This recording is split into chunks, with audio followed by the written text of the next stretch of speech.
Não, quando você for falar, você... Saiu pra cá. Você sai pra cá E não pra cá. Tá. Saiu pra cá. E não pra cá. Tá. Saiu pra cá. E não pra cá. Tá. E como prometido, depois da análise do filme, hoje nós vamos explicar tintim por tintim as duas cenas pós-créditos de Quantumania, o terceiro filme do Homem-Formiga. É depois da vinheta, vem comigo.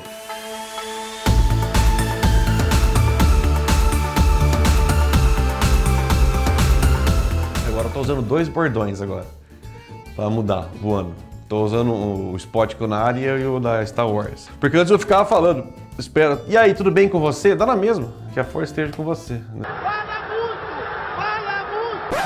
E aí, galera, Spótico na área, que a força esteja com cada um de vocês. Retomando o assunto, então, hoje nós vamos com as duas cenas pós-créditos de Quantumania que deram o que falar, hein? Eu até já disse no outro vídeo que, pra mim, dos últimos tempos, foram as duas melhores cenas, as mais empolgantes cenas do UCM, pós-créditos, né? As duas têm sentido, as duas empurram a fase 5 pra frente. E é isso que a gente quer, chega de lero-lero. E justamente porque chega de lero-lero, eu quero dizer uma coisa pra vocês. Chegou hoje no canal, já deixa a inscrição aqui, não deixa pra depois não. Seja muito bem-vindo à família Spótico, deixa aqui o sininho ativado pra você ser avisado de vídeos novos. Siga lá as nossas redes sociais e junto com toda a galera esmaga o like aqui pra colocar o canal, ó, lá pra cima, beleza? Bora então falar da primeira cena pós-crédito. Kang, o Conquistador, realmente com esse título aparece e a gente descobre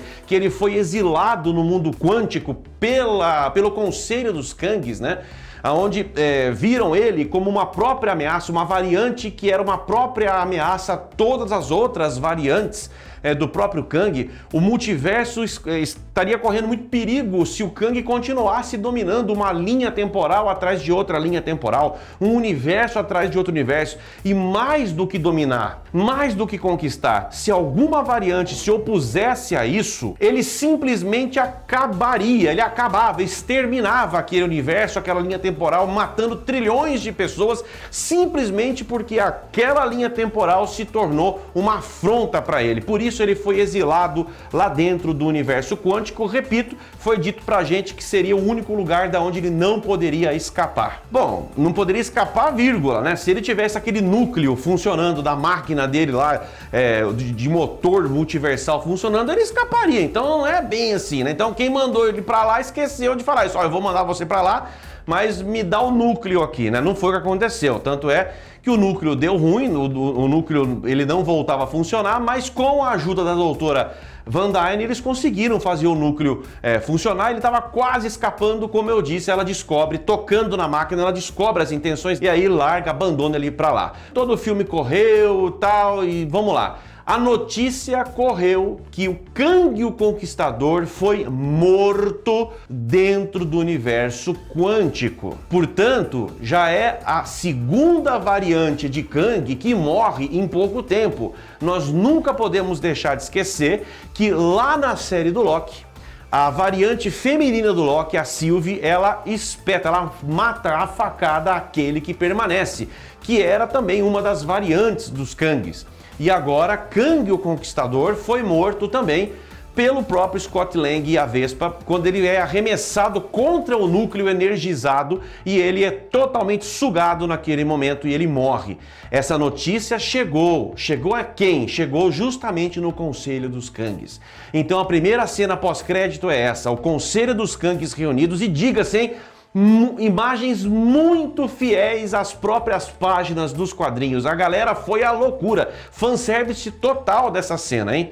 Então nós temos ali, de todas as variantes Kang, num grande ginásio que mais lembrava o Coliseu, três Kangs que se destacavam. E quem acompanha o Spótico já sabe pelo menos o nome de dois deles, aonde eu trouxe para vocês o nome nos quadrinhos de cada um deles. Um Kang vestido de faraó. Não foi citado o nome, mas esse é Ramatut. É a variante Kang do Egito Antigo, que dominou o Egito Antigo como um faraó. ele compõe, então, vamos chamar assim de tríade, né? A tríade principal dos Kangs, do Conselho dos Kangs. Aí nós temos a outra versão de Kang, que é a versão Immortus. Esse é vilão casca grossíssima.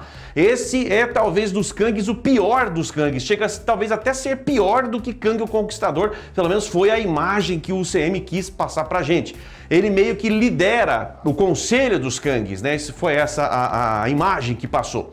E um terceiro Kang, e aí tem muita gente se dividindo quem seria esse terceiro Kang, porque em nenhum momento foi dito o nome de nenhum deles. É que a gente tem o background dos quadrinhos, então a gente sabe que um era o Ramatut, o outro era o Immortus. Mas aquele terceiro, muita gente ficou com dúvida se seria o Rapaz de Ferro, mas eu não acho que seja a variante Rapaz de Ferro, porque a variante Rapaz de Ferro, como nós já dissemos aqui, era uma variante boa do Kang, o que é raríssimo de acontecer. É uma variante, inclusive, que a função dela era exterminar o próprio Kang, ou as próprias versões malignas dele próprio.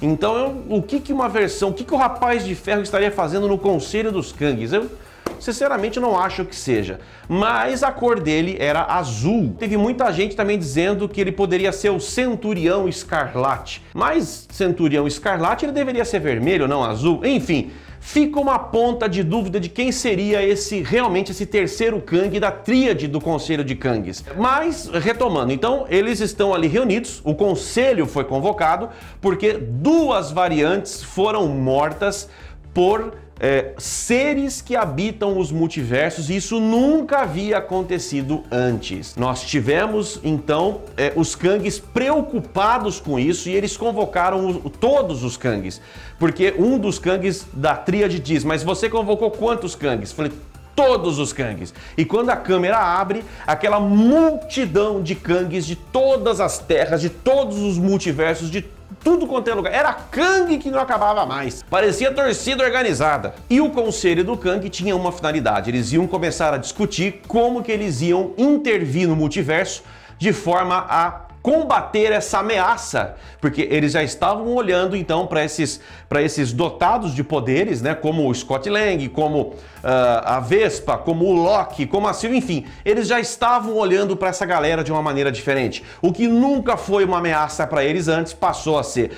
Até então, apenas uma variante de Kang, Kang o Conquistador, esse sim era uma ameaça para todos os Kangs, mas eles exilaram. E, para surpresa deles, com a morte de mais um Kang, então o sinal de alerta ligou, e os desdobramentos disso agora a gente tem que esperar a sequência do CM para ver aonde vai dar, mas foi top demais ver Ramatut e Immortus liderando a tríade, né, de Kang, sensacional. E a segunda cena pós-crédito, que também envolve mais uma variante do Kang, também foi sensacional.